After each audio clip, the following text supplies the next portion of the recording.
you are of the belief na dapat pong mag-impeachment trial pa rin? O susunod po kayo? Kasi, for example, sila Senator Ping, sinasabi, dapat sunod na lang sa SC decision po. Nirerespeto ko ang Korte Suprema.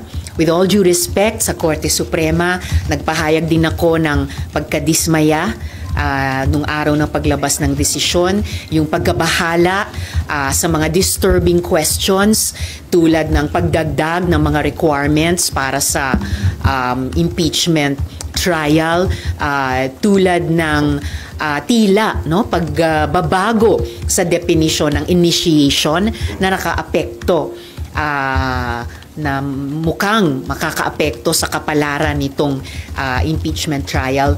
At the same time, at gusto kong ibalanse doon, at ito ay ipinaalala din ng iba't ibang mga dating justices at dating chief justices din.